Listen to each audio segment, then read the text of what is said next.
लावत असेल याला एकच माहितीची गरज आहे. खरी बडबड कोणाची ती मायबाप प्रेक्षकांनी ऐकलेली आहे. मायबाप प्रेक्षक भले तुझे फॅन असतील ते तुझ्या बाजूने जातील, माझ्या बाजूने माझ्या बाजूने जातील, परंतु समोर बसलेला तो हनुमंत आहे ना बुवा, तो मात्र नक्की न्याय करतो. अरे काय सांगतो तो की मी भजनाच्या माध्यमातून न्याय देणार. म्हणजे आम्ही इथे काही गोटे खेळायला आलो ना. गर्व कशाचा आहे मायबाप प्रेक्षक तुम्हाला लक्षात येईल. गर्व आहे प्रत्येक माणसाला कुठला ना कुठला तरी गर्व असतो. त्याला गर्व असा आहे की त्याच्यासारखा आवाज कोण. अरे बुवा तुझ्या आवाजाची तारीफ मी केली ना, किंबहुना या बुवाना विचार की मी सांगितलं की बुवा आवाज बोलतो खूप उंच तार सप्तका जातो हे प्रामाणिकपणे सांगितलं. तर तुला कसं आहे इथे खांद्यावर घेतलं तर तू ट्राय करतो आणि तू सांगतो काय ही कानात म्हणून काय हा बॅच मारलेलो कर्जव म्हैस ही सगळीकडे प्रथा आहे बोल. पण सिंधुदुर्ग बँक किंवा रत्नागिरी बँक किंवा इथली ब्रँड एखाद्या म्हशीला कर्ज द्यायचं असेल ना तर डॉक्टरांना पाठवतात ह्या म्हशीचं चेक करा की एवढं देऊ शकते का, कर्ज फेडेल का ही म्हस, तुझ्यासारख्याला देऊन काय उपयोग आहे. जळतोयस माझ्यावर जळतोयस आणि त्यामुळे तू बारीक आहे. त्याला अन्न खायला पचत नाही. कारण म्हणजे शिवाजी महाराजांच्या काळात संतांची धनाची दिसत ना पाण्यात मोगलांका तसं काही दाशीत ते मी दिसते गुंडू सांगतो अन्नाचं पहिलो घास घेताना गुंडूचं नाव घ्यावं लागतं लक्षात घे. त्यामुळे एक परिस्थिती मात्र नक्की आहे मायबाप प्रेक्षक हा नसेल तर मला पण विचारणार नाही, मी नसेल तर ह्याला पण विचारणार पण स्वीकारूनच बघत नाही लक्षात. पण अभिमान उपयोगाचा नाही कुठल्याही बाबतीत. मला थोडंफार एकदा बोलायला म्हणून बोलण्याचा प्रयत्न करतो. त्या अभिमान ना हनुमंताला सुद्धा झालेला होता स्वतःबद्दल आणि त्या अर्जुनाला सुद्धा झालेला होता. हनुमंताने जो सेतू बांधला नील आणि नलच्या साह्याने जो सेतू बांधला त्या मार्गाने अर्जुन जाताना अर्जुन विचारतो अरे प्रभू रामासारखा राम त्याने दगडाचा सेतू का बांधला. त्याने जर लक्ष मनात आणलं असतं तर प्रभू रामाने बाणाचा सुद्धा सेतू बांधला असता ना. हनुमंत बाजूला होता. हनुमंत अर्जुनाला म्हणाला अरे तुझी हिंमत असेल तर बाण ना, क्षणार्धात कसं तोडून टाकतो तो बघ. अर्जुनाने सात बाण सोडले आणि तो सेतू बांधला बाणांचा आणि क्षणार्धात हनुमंत तिथे आला थैथया नाचला तो. आणि हनुमंताने अर्जुनाने सांगितलं होतं की मी जो बाण बांधला आणि तो जर तू तोडलास तर मी अग्नीमध्ये प्रवेश करणार, अग्नीमध्ये प्रवेश करणार. सांगितल्याप्रमाणे सेतू बांधला हनुमंताने तो तोडला, अग्नीत प्रवेश करायला जाणार एवढ्यात तिथे श्रीकृष्ण आले. कारण श्रीकृष्णाला दोघांची गरज होती. देव तिथे आला, भांडायची काय गरज नाही. तू उन्मत्त झालीस काय भांडणं झालं तर मी भांडणं झालं तर याला एक पैसा द्यायचा नाही, दोघांची बिदाची माझ्याकडे द्यायची.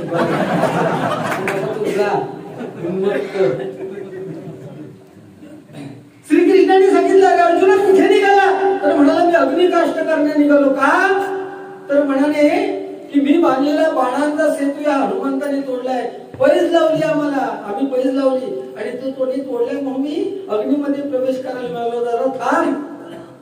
अर्जुनाला आणि हनुमंताला सांगितलं तू थांब जरा. का तर म्हणून तुमची दोघांची पैज लागली त्याला साक्ष कोण. तर हनुमंत म्हणाला साक्ष कोण नाही. साक्ष कोण नाही तर म्हणाला आता श्रीकृष्ण म्हणाला आता मी साक्ष आहे, तू परत सेतू बांध बाणांचा आणि हनुमंताने तो तोडायचा. परत सेतू बांधला बाणांचा आणि हनुमंत तोडायला एवढं लक्षात आलं श्रीकृष्णाच्या की हा क्षणार्धात तो सेतू तोडणार.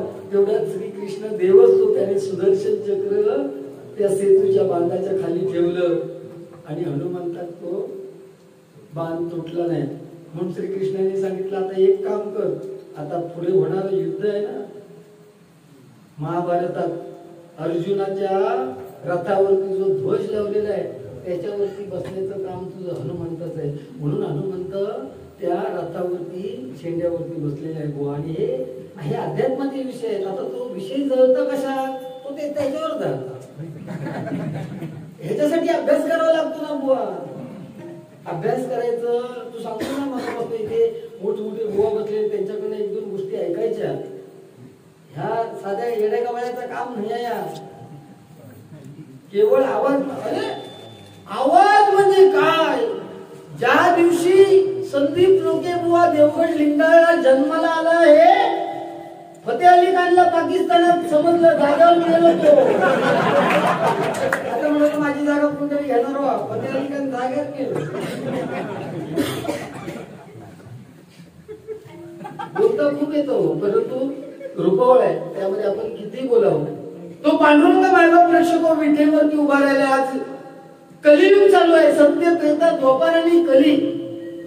आज 28 युग झाली तरी तो पांडुरंग विठेवरती उभे आहे. त्या विटेला बाजू सुद्धा सहा काम, क्रोध, लोभ, मद, मोह आणि मत्सर हे षडरूप आहेत माणसाचे. त्या माणसाने आपल्या पोटामध्ये घालून ठेवले पाहिजे. जे खरं असतं ना ते मुखवाटे. आपल्या पोटात जर एक असेल आणि मनात एक असेल तर ते खरं असेल ते तोंडावाटे बाहेर पडतं. तो काय म्हणाला की बुवा बोलतील त्याच्या 7 पटीने बोलणार. आणि सुरुवातीला मला काय म्हणाला, बडबड करायची म्हणजे भजन नाही. परापश्यंता मध्यम आणि वैखरी. जर तुझ्या पोटात कुसता ना पोटात तुझ्या बाहेर येता. लक्षात ठेव. हे नाण्याची 2 बाजू आहेत बुवा. तसं नवरा बायकोचा रथ आहे ना, लक्षात दिला तसं हे हा रथ व्यवस्थित चालला पाहिजे. आता जिथं लग्न झालं ती आहे ना समोर, म्हणजे आहे की ऍक्च्युली त्यांना बोलवलं पाहिजे होतं त्या उभयतांना. कारण आम्ही त्यांच्यासाठी एक लक्षात घ्या, म्हणजे माझी रिक्वेस्ट आहे त्या दोन्ही उभयतांचे ज्यांच्यामुळे सत्यनारायणाची पूजा आज होते ते लोक घरी बसून काय करताय तिथे यायचं काय. हो आमचा निरोप पाठवा त्यांना. आमचे जावई बापू पण आहेत काही. हा म्हणजे समाधान वाटतं. आम्ही नाही तर आम्ही रात्री काय केलं कोणी आपल्याला काय माहिती नाही. आयुष्य पडले आपल्यासाठी. त्यामुळे खरं सांगतो जी रथाची 2 चाक आहेत ती जर चालली ना व्यवस्थित तरच मायबाप प्रेक्षक आपला संसार चालणार आहे. नाहीतर कित्येक लोकांचे संसार केवळ व्यसनापायी उद्ध्वस्त झालेले आपण बघितलेले. आणि ही व्यसन पूर्वीपासून आलेली आहे. आणि असं जर नसतं तर द्रौपदीची साडी तिच्या 5 पांडव म्हणजे नवऱ्यांसमवेत त्या दुर्योधनाला सोडण्याची हिंमतच झाली नसती. कारण ते 5 पांडव ना व्यसनामध्ये हरलेले होते. लक्षात ठेवा. म्हणून स्वतःच्या बायकोची इज्जत त्या दुःशासन आणि दुर्योधनाने घेतली. त्याचं कारण ते आहे. तो संसार म्हणून सांगतोय लग्न झालेल्या पुरुषांना मला हे सांगणं आहे आपल्या स्वतःच्या बायकोवर एवढं प्रेम करा. लग्न झालेल्या पुरुषांना मला सांगायचंय की आपल्या स्वतःच्या बायकोवर एवढं प्रेम करा की शेजाऱ्याची बायको म्हणायला पाहिजे की नवरा मिळायला पाहिजे तर असा म्हणून. बरोबर असं नाहीतर काय उपयोग नाही. म्हणून केव्हा तरी वेळात वेळ काढून आपल्या बायको समोर 10 मिनिटं बसा. तिच्याजवळ जरा गप्पा गोष्टी करा. म्हणजे जीवन जगणं किती कठीण आहे हे तुम्हाला कळेल. आणि 10 मिनिटं देवड्यासमोर बसा. जीवन जगणं किती सोपं आहे. 10 मिनिटं साधू संतांजवळ बसा. म्हणजे आपण कमवलेलं धन हे दान करून टाकावं तुम्हाला असं वाटेल. आणि 10 मिनिटं शास्त्रज्ञांजवळ बसा. तुमचं ज्ञान किती अपूर्ण आहे तुम्हाला कळेल. 10 मिनिटं विमा एजंट असतात ना, पॉलिसी एजंट, त्यांच्याकडे बसा. म्हणजे तुम्हाला जगण्यापेक्षा मेलेलं बरं वाटेल.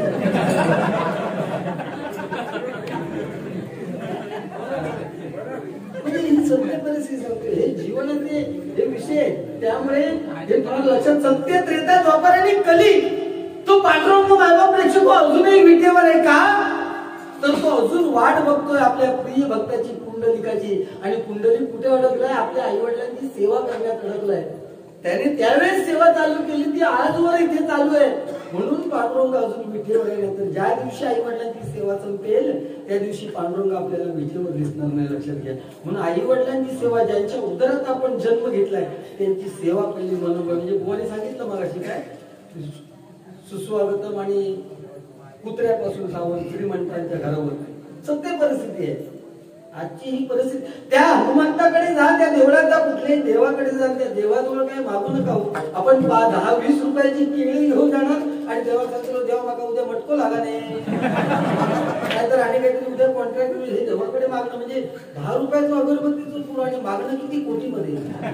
त्या परमेश्वराजवळ जाय, त्याला सांगा हे हनुमंता माझ्या आईच्या मनातली इच्छा पूर्ण कर. तुमच्या सगळ्या इच्छा पूर्ण झाल्या अशा समजा लक्षात घ्या.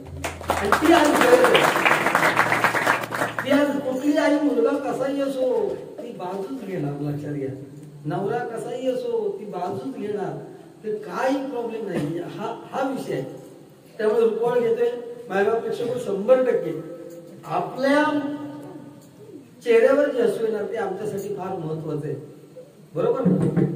आणि तुमच्या टाळ्या, प्रत्येक कलाकारासाठी तुमच्या टाळ्या. आमचा हे जे सगळे त्यांचं सगळ्यांचं सहकार्य आहे ना. कोण एकटो बुवा येऊन इथे भजन करू शकत नाही. आवाज चांगला असून उपयोग काय हो. एकटो येऊन गोमाटलं उद्या ये ना गोमाट इकडे, उद्या येऊन इथे रायवाडीत ओरड, तुला कोण विचारतं का बघूया. त्यामुळे हे जनता जनार्दन हा एक संच आहे, ते महत्वाचं, ते घेऊन चालायचंय बरोबर. एका हाताने टाळी कधीच वाजत नाही, लक्षात घे. प्रत्येक माणसाकडे कला. संदीप लोकेची जागा मी घेऊ शकत नाही, माझी जागा संदीप लोके घेऊ शकत नाही. म्हणून रेशनिंग वर गेला तर बघा जे तो हात येतोच लागतो लांबतो. अरे 130 करोड जनता आपल्या, बरोबर ना. 130 करोड भारत देशाची, तरी एका तो आणतो एकाक नाही. चालता का? काय चालत? चालतच नाही. महिला वर्ग समाधान वाटतं तुम्ही आल्यानंतर. पूर्वीच्या महिला आताच्या महिला जमीन आसमानाचा फरक. एखादी जुनी महिला बघा 9 वारी होईल मोठं कुंकू लावणार मोठं, आणि तिला विचारलं नवीन सुनेने आजी बाई एवढं मोठं कुंकू का लावतं, तर ती लगेच सांगणार अगं वेडे तुझ्या सासऱ्याचं म्हणजे माझ्या नवऱ्याचं आयुष्य वाढणार.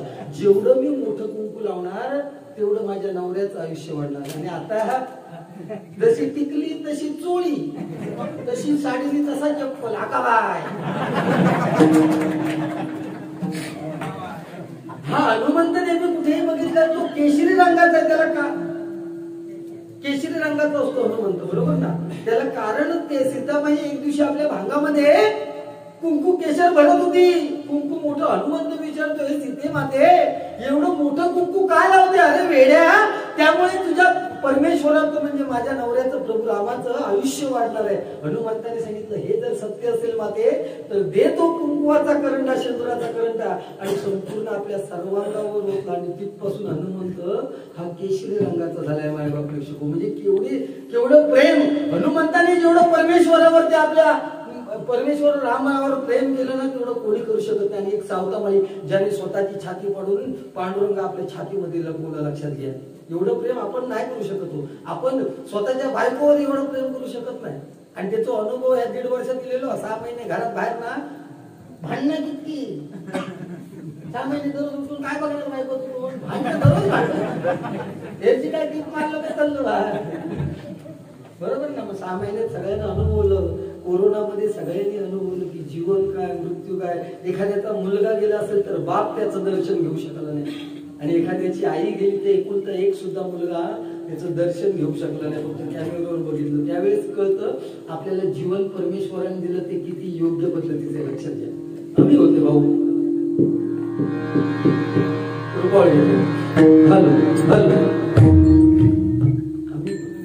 Hello hello hello hello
Thank you.